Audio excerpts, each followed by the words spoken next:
I had a purpose. I wanted to be one of the best basketball players to ever play. And anything else that was outside of that lane, I didn't have time for.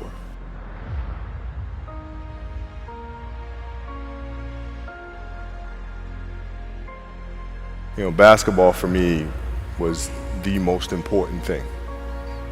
So everything I saw, whether it was TV shows, whether it was books I read, people I talked to, everything was done to try to learn how to become a better basketball player. Everything. And so when you have that point of view, then literally the world becomes your library to help you to become better at your craft. I personally am not writing every word of the novels. I am not animating the films.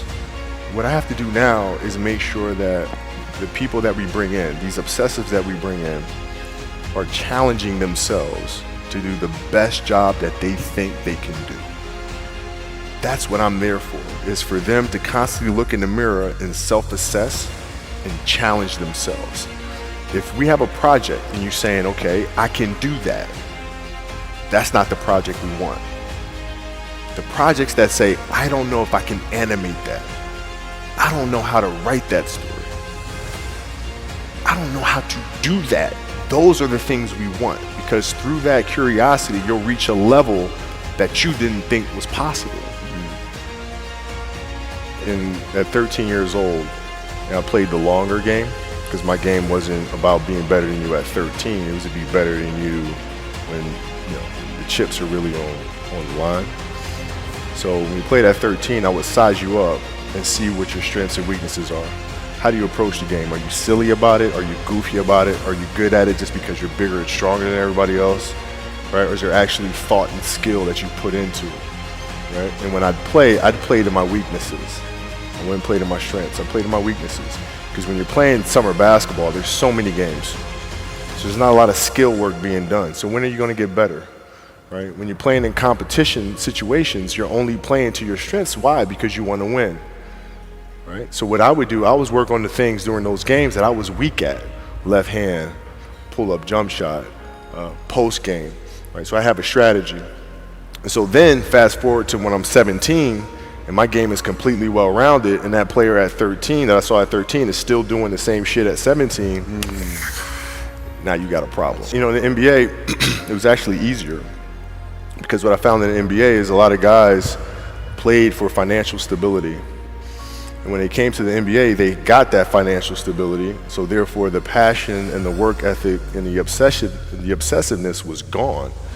And then you had the players that had that passion but weren't willing to commit their entire lives to doing that, right? It's a choice. Right? You have other things, you have family, you have all these other things that you have to do. The game can't really be your number one priority.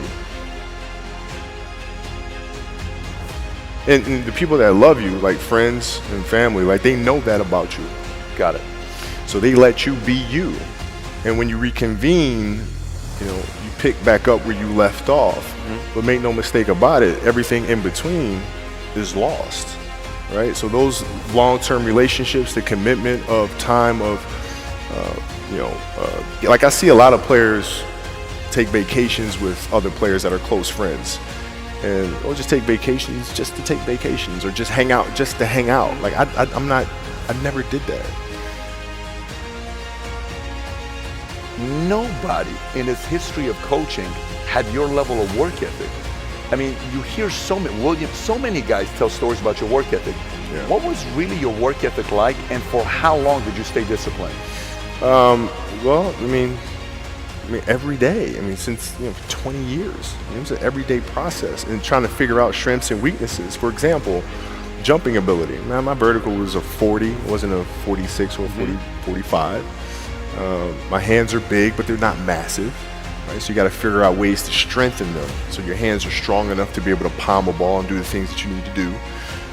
Quickness, I was quick, but not insanely quick. I was fast, but not ridiculously fast. Right? So I had to rely on skill a lot more.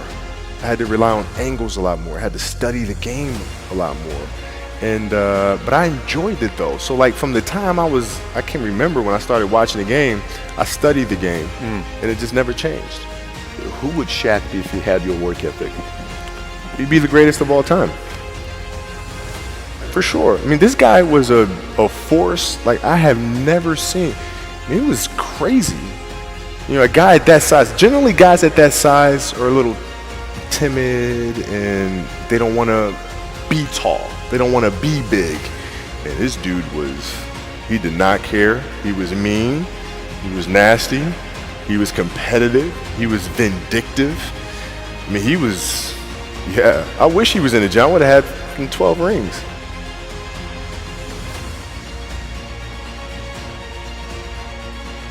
This message is directed to a lot of you, so hear me out very simply. The fact that you say the work ethic side, the fact that you say work ethic side, and you say, hey, if he would have worked as hard as I did, do you think if he would have had the same level of commitment to the game as you did, you guys would have had fewer feuds between each other?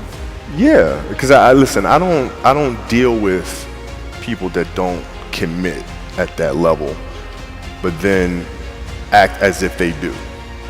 I don't deal with that. I don't.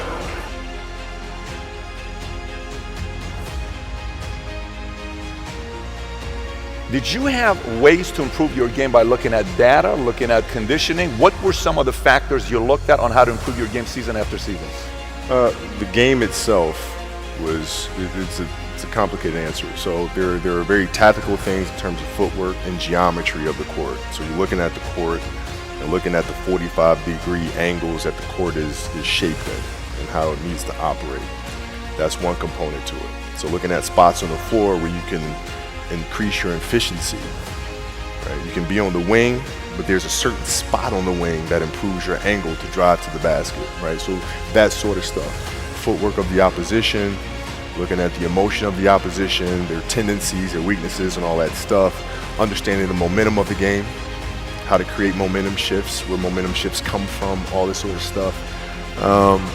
And then studying outside of that, right? Looking at different industries, looking at conductors, looking at writers, looking at actors and how they get into character, and then how do they keep themselves in that mental space. So looking at different industries, looking at nature itself, and learning from that and how you can incorporate that into the game. There's a lot of studying. What's your process for making a decision? Do you have a flow of how you go through making a decision? Depends on the decision. Depends on the decision. If we're talking about, a basketball decision where, you've got to, read a certain coverage or something like that. I mean, a lot of that comes from the pre-work and understanding what their defensive package is and how to put teammates in certain situations. So, for example, if you look at players nowadays that are charged with taking game-winning shots, making game-winning decisions. And you look at the play, and then you look at it and say, okay, well, that shooter was there, the double team came, and, the player couldn't do anything but pass the ball, right? Well, that's because they didn't do the pre-work, right? So when you do the pre-work, you understand, okay, this team in this situation likes to run a double team from this particular angle. All right, so I'm gonna clear that side out, force the double team to come from a different angle, move myself to a space on the floor where it's going to take a long time for the double team to come, and now I can circumvent the double team and get to a place on the floor where I can knock down a shot or get to the basket. So it's all that pre-work.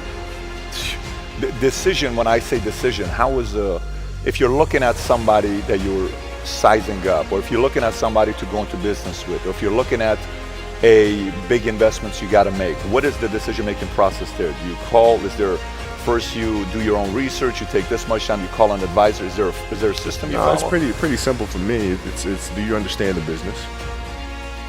Is it a business that you can help in some form or fashion? What are the barriers of entry to that business? And then the entrepreneurs themselves, the company itself. Right? Do they have a culture that you believe is sustainable? Are these leaders people that you believe in? Are they people that are obsessives? And in turn, have they created a culture of obsessiveness? So I tend to look at those four factors, and that's it. It's a long process. But like when I went in the trainer's room, my kids are in there, and you know they're looking at you and stuff, and I'm looking at them, and I'm like, you know, it's all right. Dad's gonna be all right. It'll be fine. It'll be all right. It'll be all right. It'll be all right. As a parent, you gotta set the example. You gotta set the example. This is another obstacle. This obstacle cannot define me. It's not going to cripple me. It's not going to be responsible for me stepping away for the game that I love. I'm going to step away on my own terms. And that's when the decision was made that, you know what? I'm doing it. I'm doing it.